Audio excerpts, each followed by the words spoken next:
Welcome to Echoes of Crime. Tonight we're heading into the rural darkness of Jeff Davis County, Georgia.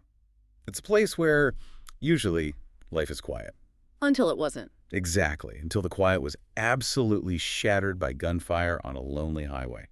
We're talking about the brutal murder of Allison Nicole Nikki Orvin. A young woman, just 28. And the chilling starting point is her last phone call. A panic call to her father that just cuts out. Dead air. Leaving him completely helpless, while the police are scrambling, racing against time, trying to figure out where she even is. It sounds like something from a nightmare.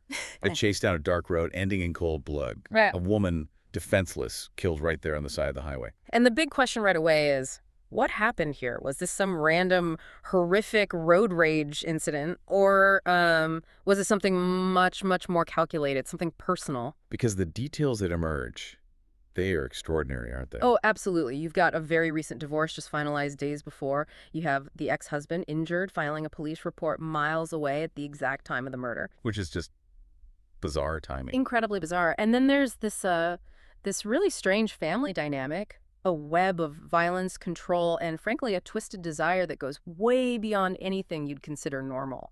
This story, it really tracks how investigators peeled back those layers, how they uncovered a premeditated plot, a plot involving a mother and her son. And to really grasp the calculation involved, we have to start with the absolute chaos of that first moment, the panic. That phone call. Yeah, that call, that set everything in motion. #I. The crime scene and the desperate 911 call. It all begins with Gary Orvin, Nikki's father. Imagine getting a call and hearing your daughter, frantic, terrified, saying, "Oh my God, Daddy, I think somebody's shooting at me." Those were her words. just chilling, and then the line goes dead. Instantly, you can only imagine his state of mind.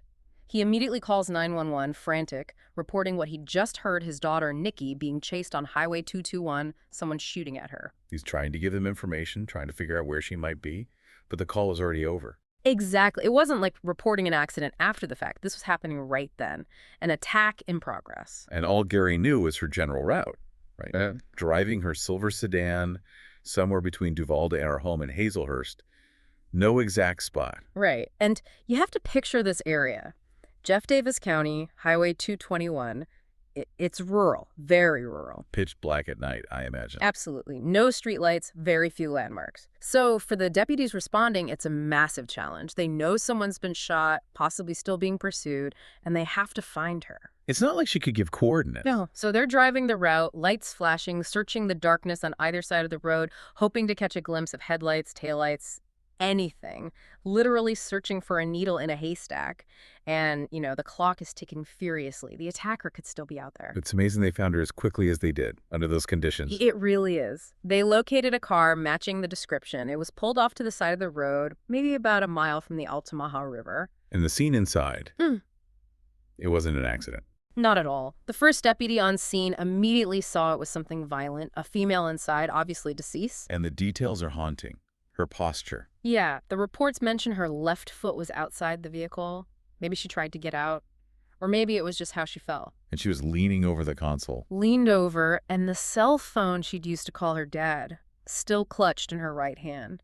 Just an incredibly sad final image. They quickly confirmed her identity. Yes, a name tag confirmed it was 28-year-old Allison Nicole Orvin, known to everyone as Nikki. And the autopsy later confirmed the brutality we glimpsed at the scene. It did. It painted a picture of sheer, focused violence, multiple gunshot wounds. The first one, described as extremely bad, was to her face. Entered the left side, exited the right. Horrific. And there was a crucial forensic detail.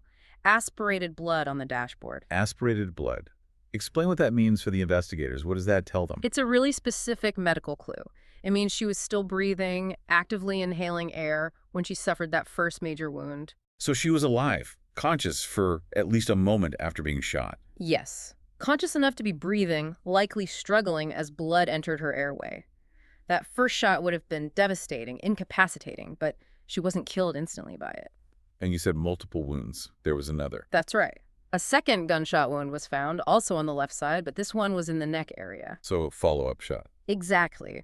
Delivering that second shot, especially after the devastating first one and the close range, it screams intent. This wasn't a warning or a random shot in a panic. This was a cold, calculated execution. A young woman, completely defenseless, murdered in the prime of her life. Hashtag tag 2. Establishing the crime scene and physical evidence. Okay, so investigators are at the scene. It's clearly a homicide, not an accident. What are the first things they look for to rule out, say, random violence, like a carjacking gone wrong? Well, several things pointed away from that immediately. There were no signs of robbery. Her purse, other belongings were likely still there, no signs of sexual assault. And crucially, no other cars around. Right. No other vehicles, and importantly, no weapon left behind. Whoever did this took the gun with them and fled. But the car itself, Nikki's silver sedan, it became a key piece of evidence about how this happened. It told the story of the chase. It really did. When the forensics team went over the car, they found clear evidence of a pursuit. The back window was completely shot out. That's a big indicator. Shots fired from behind while moving. Exactly. And there was other damage too, a 4-inch gash on the roof. Could have been a bullet skip, maybe damage from being forced off the road. Hard to say for sure, but it adds to the picture of violence. Analyzing bullet trajectories in a moving vehicle scenario must be incredibly difficult. Oh, it's complex. Very complex. But they look at the entry and exit points. For instance, a bullet had traveled through the passenger side headrest, the right one. Right? The angle of that, combined with the pattern of shots, indicated the shooter wasn't right on top of her initially. They were firing from a distance while both cars were moving. It confirms that active chase element. This wasn't just a confrontation after she stopped, it was a hunt. So we have definite proof of a chase. But that doesn't explain the close-range, execution-style wounds Nikki suffered. Precisely. And that's where the evidence outside the car becomes critical. Investigators did a methodical walk back along the highway from where Nikki's car ended up. Looking for shell casings, presumably. Exactly. And they found them. Several spent .45 caliber shell casings scattered along the roadside. That confirms the weapon type of .45 and reinforces the idea of shots being fired during the pursuit down the highway. But the casings found right near the car, they told a different story. Completely different and absolutely crucial. While those highway casings showed the chase, the investigators found 2 more casings right where the car stopped. One was outside the vehicle near the driver's door, Okay. and the second one was inside the vehicle. Inside? How did it get inside? That strongly suggests the shooter was standing right outside the open door or perhaps reached in and fired at point-blank range. The ejection pattern put one casing outside, one inside. So the chase ends, Nikki stops, and the killer gets out of their car, walks up to her. Walks right up to the driver's side window or door and fires those last 2 shots, probably from just 2 or 3 feet away from her head, face to face. That's chillingly personal. It is. Yeah. And that very act, getting out of the car, standing there, it led to the single most important piece of physical evidence found immediately. The footprint. The footprint, right there beside the road, exactly where someone would have stood to deliver those final shots. Officers knew instantly how significant this was. So they documented it carefully. Meticulously. Yeah. Photographed from every angle, casts made to preserve the impression. It was logged immediately as extremely important information. They knew that print belonged to the killer. Wow. So all the pieces start clicking into place, don't they? The chase down the highway, the forced stop, the close-range execution-style shots, and now a physical trace, that footprint left by the killer. It leaves absolutely no doubt. This was targeted, this was personal, this was an execution, and the hunt for the killer immediately shifted focus. Who had the motive, the venom to do this to Nikki Orvin, hashtag tag 3, the victim, her family, and the immediate suspect. Before we get into the suspects in that investigation, let's just take a moment to remember who Nikki was. Allison Nicole Orvin. You mentioned she was a mother. Yes, first and foremost. Her life really revolved around her 2 sons. There was Gabriel from a previous marriage and little Elijah, the son she shared with her ex-husband, Damon Bamberg. Her brother described her very vividly, didn't he? He did. He called her the spunky redhead, big-hearted girl that she was. Just a very caring person, dedicated to her kids. But investigators, digging into her life, immediately hit upon something significant. Right. As standard procedure, they look at recent life events. And the biggest one, Nikki had finalized her divorce from Damon Bamberg just 4 days. 4 days before she was murdered. Wow. Okay, in any investigation like this, especially involving potential domestic violence, the ex-partner immediately comes into focus, doesn't he? Always. He's automatically suspect number 1, Damon Bamberg. But the initial lead on Damon wasn't police finding him. It was almost unbelievable, a call from another county. Exactly. A call comes in from the neighboring Montgomery County Sheriff's Department about 18 miles away. And guess who's there? Damon Bamberg. Damon Bamberg. He's at their office filing a police report. At the time of the murder. Right around the exact time Nikki was being killed. It's almost too perfect, you know. What was he filing a report about? Something serious. Not even close. His claim was that Nikki had assaulted him during a child exchange earlier that evening. Assaulted him how? Get this. He claimed that during the exchange at a convenience store, Nikki rolled down her car window and pinched his hand. Pinched his hand. It's Seriously. just- Pinched his hand. He said he then got some ice for the injury and drove straight to the sheriff's office to file a formal complaint against her. That sounds like someone trying very hard to establish an alibi. It screams manufactured alibi, doesn't it? It's such a minor, almost ludicrous claim to justify being miles away at precisely the critical time, a very unique, very suspicious set of circumstances. How did he react when the deputies there in Montgomery County told him his ex-wife, the mother of his child, had just been found murdered? According to the deputies who delivered the news, his reaction was off. They described him as acting kind of strange, like he wasn't really processing it, wasn't showing the shock or grief you'd expect. Another red flag. A big one. That lack of an appropriate emotional response, it just added to the suspicion. Even the officers in Montgomery County felt something wasn't right about him. And he wasn't alone when he was filing this report, was he? He had witnesses to back him up. That's right. Present with Damon at the sheriff's office were his two young sons, Gabriel and Elijah, and, critically, his mother, Sonia Bamberg. His mother, Sonia. And Sonia was there specifically to verify Damon's story. She backed him up completely, telling the deputies that, yes, after the alleged pinching incident at the store, they drove straight there to the sheriff's office, no detours. So this creates a major problem for the Jeff Davis County investigators, right? They have their prime suspect, someone with a potential motive. But he's 18 miles away, with witness's own mother providing a seemingly concrete alibi for the time of death. A huge problem. It's an immediate, inconvenient roadblock. How could he be the shooter if he was verifiably somewhere else? Okay, so Damon and Sonia present this apparently solid alibi. But the investigators back in Jeff Davis County, they're not buying it, are they? Something feels deeply wrong. Not at all. Their gut tells them this is too convenient, too staged. So their focus immediately shifts to the children who are with Damon and Sonia, particularly Gabriel. He was 6 years old at the time. Yes, 6 years old. Old enough potentially to remember details, to notice something unusual happen. Old enough to maybe contradict the adult's story if it wasn't true. Children can be surprisingly observant witnesses, can't they? Especially if they haven't been coached. Exactly. Law enforcement knows this. An uncoached child often just tells you what they saw, what they remember, without the filter adults might use. So, interviewing Gabriel became a top priority. They conducted a careful, recorded interview. What were they hoping he'd say? That he saw his mom's car again after the store? Essentially, yes. They were looking for any inconsistency, any detail that didn't fit the neat timeline Damon and Sonia provided. They started simply. Did you leave the store in Daddy's car? And Gabriel confirmed that. Yes, he confirmed being in his dad's car after the store. Then came the crucial question. Did you see your mommy in her car after you left the store? And his answer? His answer was devastating for the investigators at that moment. He just said, no, she went this way and we went that way. Oh, wow. She went this way and we went that way. The detective even clarified, so when you leave the store, she goes one way and y'all go another way. And Gabriel just confirmed, yeah. That matches Damon and Sonia's story perfectly. Perfectly. It was exactly the narrative they needed him to provide. Whether he was coached or just genuinely didn't see anything, his statement aligned 100% with their alibi. So that must have been a huge setback. A major setback, at least temporarily.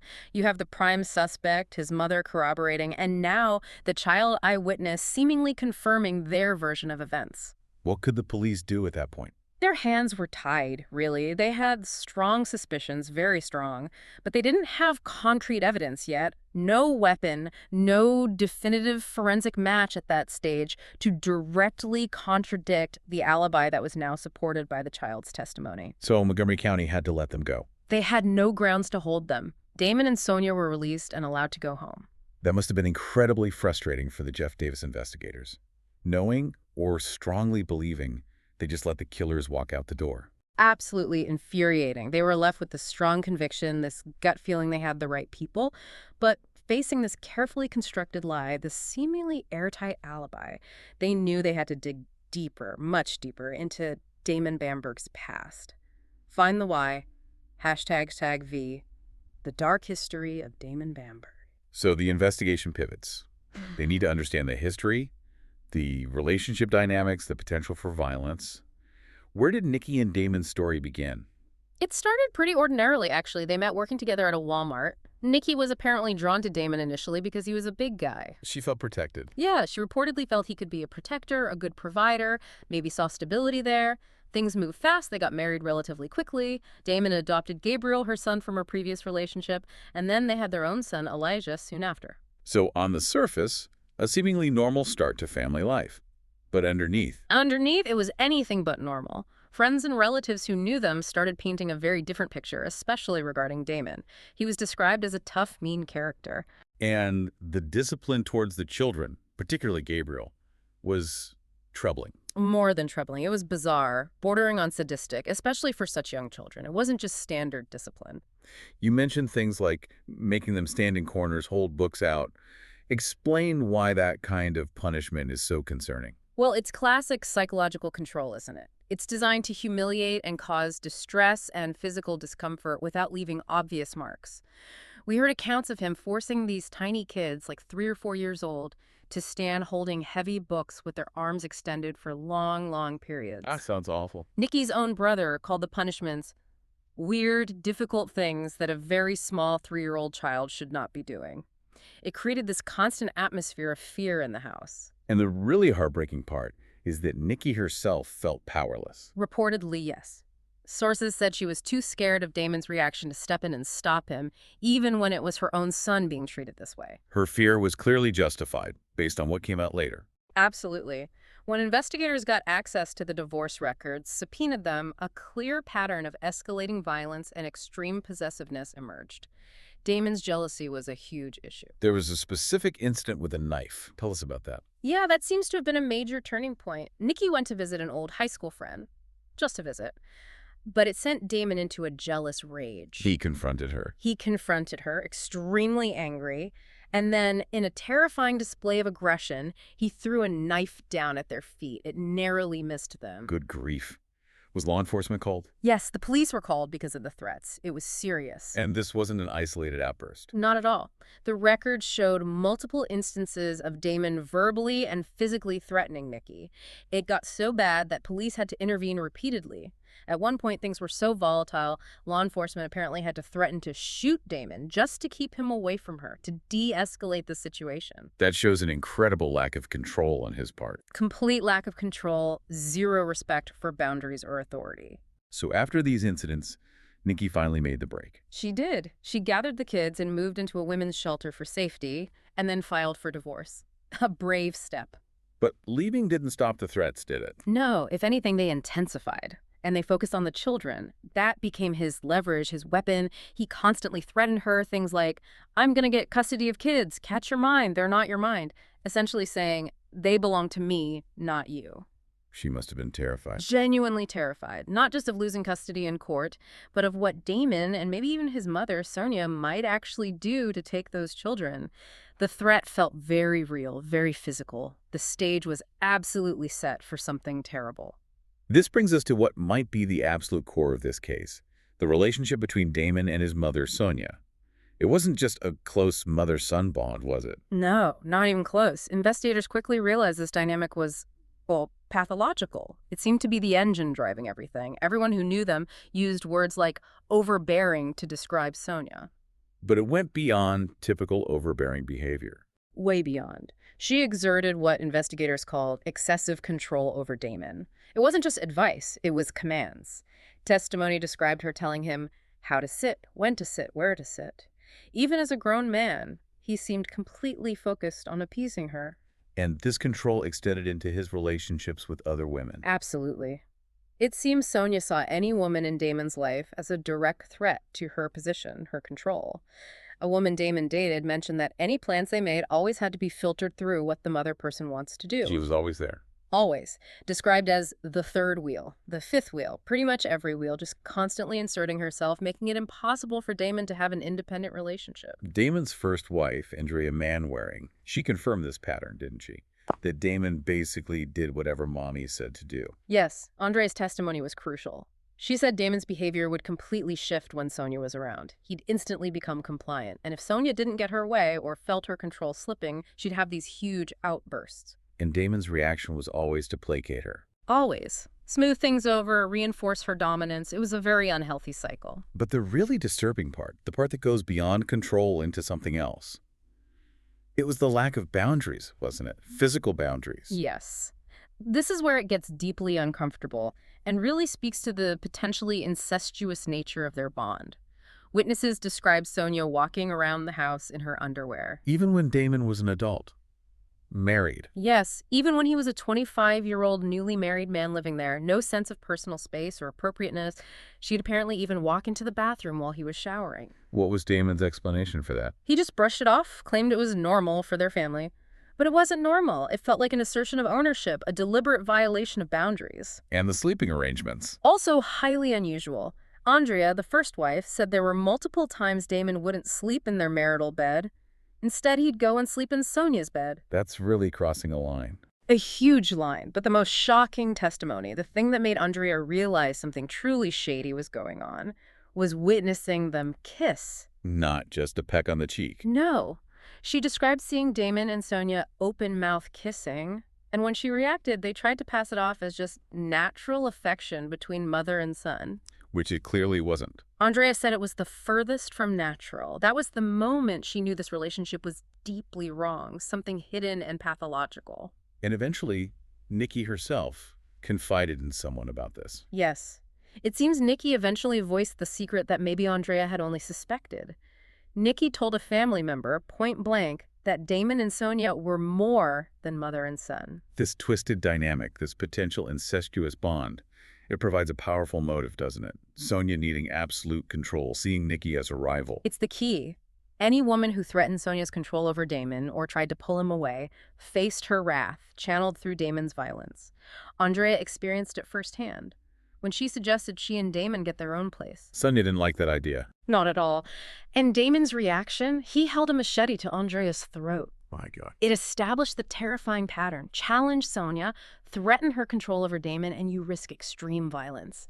Nikki became the final, fatal target in that pattern. Okay, so the police now have this incredibly disturbing background, a powerful motive rooted in control and this toxic dynamic. But they still need that concrete link. They need to place Damon at the scene despite the alibi. Their focus goes back to that footprint, right? Absolutely. That footprint found by Nikki's car was potentially their strongest physical link. Yeah. Once Damon was released initially, seizing his boots became priority one. And the comparison. Did they match? The forensics came back quickly. The size, the tread pattern, the wear. They were described as very close to the impression taken at the scene. Now, very close isn't a 100% court-proof match initially. But it's highly suggestive. Extremely. Strong enough, as the report said, that a reasonable person would say there's connection. It put Damon's footwear right there, right where the killer stood to deliver those final shots. Okay, so that strengthens the case against Damon significantly. What about Sonia?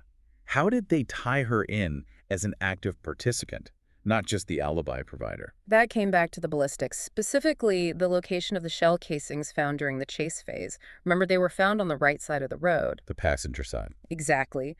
If Damon was driving, as seemed likely given his history and possessiveness, the person firing during the chase would have been in the passenger seat. And the only person known to be with Damon during that entire period Was his mother, Sonia. The physical evidence suggested an accomplice fired during the pursuit, and Sonia was the only possible accomplice present. So the shoe print points to Damon at the final execution spot, and the casing locations point to Sonia firing during the chase. That sounds like probable cause. It was enough. Based on the combination, the shoe print linking Damon, the circumstantial evidence implicating Sonia as the passenger shooter, their suspicious alibi, and the powerful motive rooted in their history, investigators determined they had probable cause. And they arrested them both. Yes. Damon Bamberg and his mother, Sonia Bamberg, were arrested and incarcerated for the murder of Nikki Orvin. With them in custody, the next logical step is a search warrant for their house. What were they hoping to find? The murder weapon. That was the primary goal, yes. The murder weapon, known from the casings to be a .45 caliber pistol, they executed the warrant, describing the house as being generally in disarray. Did they find the gun? No, the gun wasn't there. They searched high and low, but no .45 pistol turned up. But they did find something else. Something deeply weird. They did. Something incredibly disturbing that spoke volumes about Damon's mindset. Tucked away, beside Damon's bed, detectives found a small Ziploc bag. And inside, Inside was a lock of hair. Nikki's hair. he kept a lock of her hair. Yes, and the bag was labeled with her name. Investigators believed, based on the context, that he'd kept it for about 2 years. Wow, that's not grief, that's obsession. Exactly. It's ownership. It's possession. As one detective put it, couldn't have her, but he had a part of her. He had her hair. While it wasn't direct proof of the murder itself, it was powerful character evidence for a jury.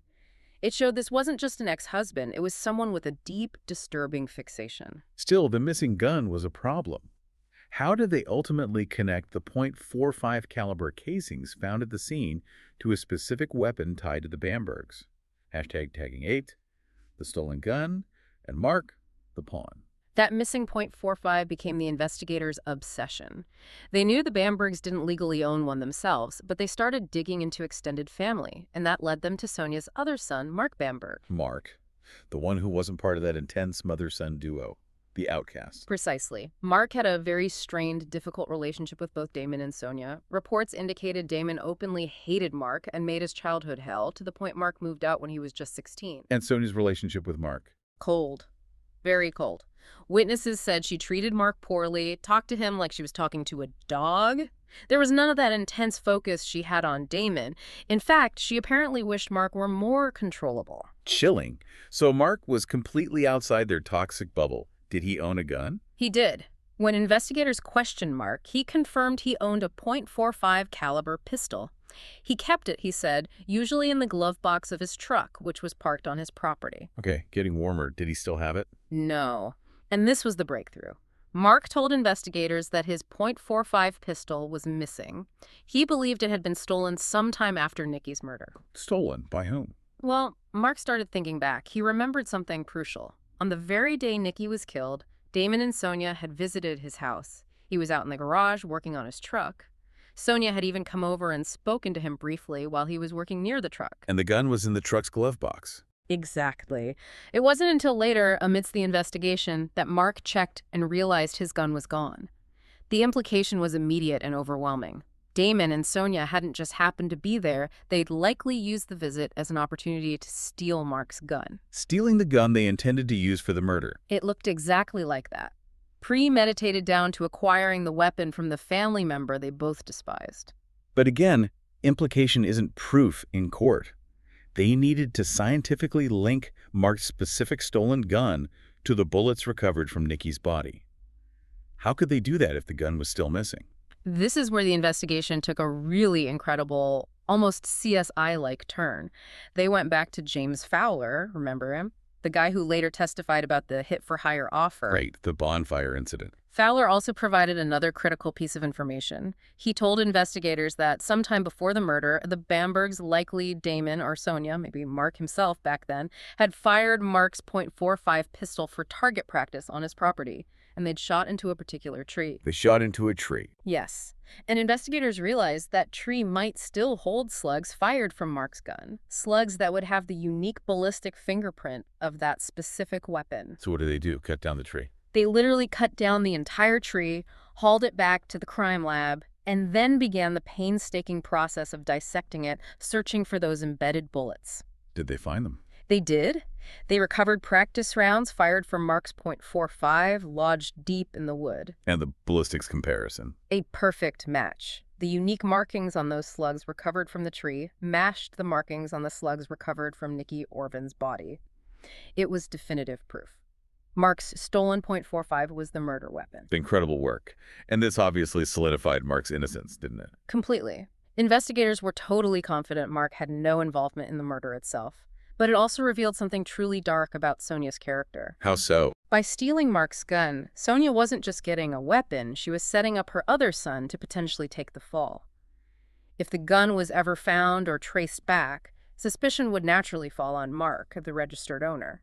She effectively threw him under the bus. Protecting herself and Damon. Exactly. Sacrificing the son she didn't value to protect the one she did. Mark himself expressed profound shock later, saying something like, "I didn't think my mom would traffic me off like that. Just utterly cold and manipulative." So now the prosecution has the physical evidence, the footprint, Yeah. the definitive ballistics linking the stolen gun. They need to present the why. And it seems the motive was this complex, toxic brew of control, that unnatural relationship, and maybe something more tangible. Absolutely. The foundation was that pathological need for control, rooted in the incestuous dynamic between Damon and Sonia. And the evidence for that became even clearer after they were arrested. How so? They were incarcerated. Yes, but housed closely enough that they managed to pass notes back and forth. They couldn't stand the separation. They needed to maintain that connection.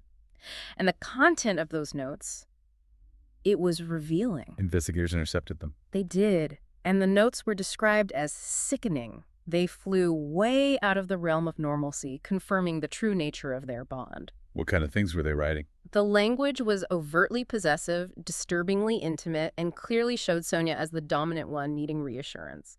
She wrote things like, "Soon you will be in my arms again, and I will give you relief. And soon we will be able to serve each other." Serve each other. That's a bizarre phrasing. It confirms they existed in this shared delusion, this aberrant reality where their bond trumped everything and needed constant, almost ritualistic reaffirmation, even through prison notes. And this intense need for control for their unit to be primary, it translates directly into the motive for murdering Nikki, doesn't it? The idea that Sonia wanted the grandchildren, but not the mother. That was the core theory investigators developed. Sonia didn't just want custody. She wanted complete ownership of the grandchildren. She wanted to raise them herself, start all over, as the report suggested, with Damon by her side, but with Nikki permanently removed from the picture. So Nikki wasn't just a rival. She was an obstacle to Sonia's ultimate goal. An obstacle, and perhaps even just a vessel. Investigators believe Damon and Sonia, knowing they couldn't have children together, saw Nikki as a means to an end, a baby factory. That's incredibly cold. The theory was they watched her, used her to have the children Sonia craved, and then planned to eliminate her once she'd served her purpose. The children would then belong entirely to Sonia and Damon. It wasn't about revenge for the divorce. It was the execution of a long-term plan. Exactly. And Damon basically admitted as much. During the divorce, he told a family member that it didn't matter what the court decided about custody. He and Sonia had already agreed, "We are going to get those children one way or another." Wow. That's premeditation right there. Clear premeditation, focused solely on acquiring the children, with Nikki's murder as the necessary step. But beyond the psychological need for control and the children, was there a more straightforward motive? Was there money involved? There was. And this really cemented the calculation involved, particularly for Sonia. The investigation uncovered a direct financial link. Sonia Bamberg had taken out a life insurance policy on Nikki. On her ex-daughter-in-law. Yes, a $50,000 policy, and the sole beneficiary named on that policy, Sonia Bamberg. So Sonia stood to gain $50,000 directly from Nikki's death. Correct. It adds a layer of cold, hard cash motive right on top of the psychological control. $50,000. That was the price Sonia put on Nikki's life. And the final, chilling piece that confirmed the premeditation, the planning, that came from James Fowler again, the hit-for-hire offer. Yes, Fowler's testimony was devastating for the defense. He recounted being at that bonfire party at Mark's house sometime before the murder. He said Sonia seemed uneasy that night. And then she approached him. Walked right up to him, apparently very casually, and made him an offer. What was the offer? She offered him $25,000 to kill my ex-daughter-in-law. Just like that, out of the blue. Just like that. Fowler said he was so taken aback he thought maybe she was just venting, just incredibly angry about the divorce. He actually just left the party. But after Nikki was murdered. He realized Sonia had been deadly serious. She wasn't just fantasizing, she was actively soliciting someone to carry out the murder she was planning. It proved she was the architect, the mastermind, looking for ways to get it done, willing to pay for it, and ultimately deciding to do it herself with Damon. #TagX. The final timeline and justice served. So the prosecution's case is looking incredibly strong now. They have the motive control, the kids, the insurance money, they have the physical evidence, the footprint, the ballistics, they have the testimony about the hit attempt. But there's still that one nagging piece, the alibi. Damon and Sonia were documented 18 miles away in Montgomery County. They had to definitively break that alibi, didn't they? Prove it was a lie. Exactly. They couldn't just say it was suspicious. They had to demonstrate how it could be physically possible for Damon and Sonia to commit the murder and still make it to the Montgomery County Sheriff's Office when they did. How did they approach that? Timing was everything. It was. They first nailed down the exact time Damon was seen at the convenience store getting ice for his supposedly pinched hand. Surveillance footage confirmed it. 6:01 p.m. Okay, so that's the starting point. That's the anchor. Then the task was to see if the entire sequence, drive from store, intercept Nikki, chase her, shoot her, then drive to the sheriff's office, could fit into the window between 6:01 p.m. and when they arrived to file the report, which was around 6:20 p.m. Only 19 minutes. That sounds incredibly tight. It is tight. So investigators did a full reconstruction. They physically drove the route multiple times. What did they find could be done? Yes. They showed that if Damon drove aggressively, speeds reaching up to 90 miles per hour on those rural highways, he could have done it. He could have left the store at 6:01, caught up to Nikki, carried out the chase and murder, and still arrived at the Montgomery County Sheriff's Office by 6:20 p.m. Wow. So the alibi wasn't impossible. It just required high speeds and ruthless efficiency. Exactly. They proved the timeline, while tight, was physically achievable. The carefully constructed alibi, the bedrock of their defense, crumbled under that reconstruction. It was proven to be nothing more than a calculated lie. So heading into the trial, the prosecution had effectively dismantled the defense's main argument. They had. They had the motive, the means, the stolen gun, the opportunity, proven by the timeline reconstruction, the physical evidence linking Damon, the circumstantial evidence linking Sonia, the financial incentive, the prior solicitation. It was an overwhelming case. What was the atmosphere like in the courtroom during the trial? Reports described the tension as incredibly thick. You had Nikki's family there facing her killers, and Damon's demeanor certainly didn't help him. How was he acting? Arrogant. Witnesses reported him actually smirking at people testifying against him, including his own brother, Mark. Just seemed completely devoid of remorse. That kind of behavior doesn't play well with the jury. The prosecution just laid out the facts. They stuck to the evidence, weaving together the whole narrative. The toxic relationship, the plan to get the kids, the stolen gun, the insurance policy, the faked alibi, the footprint, the ballistics. They painted a clear picture. Sonia, the cold, calculating mastermind driven by control and greed, and Damon, her willing, violent enforcer. And the verdict? Guilty. Both Damon Bamberg and his mother, Sonia Bamberg, were convicted for the murder of Nikki Orvin. And the sentence? Given the premeditated execution-style nature of the crime, they both received the maximum possible sentence, life in prison plus an additional 30 years. Justice, in the legal sense, was served. Their deadly partnership was finally over. #tag outro. A conviction brings an end to the legal battle, but for Nikki's family, the pain obviously doesn't just disappear. Her brother spoke about that lasting impact, didn't he? He did, very movingly. He talked about feeling like a part of him died with Nikki on that highway, and how he constantly tries to imagine the life she should have had. He wanted her remembered for who she was, not just how she died. Exactly.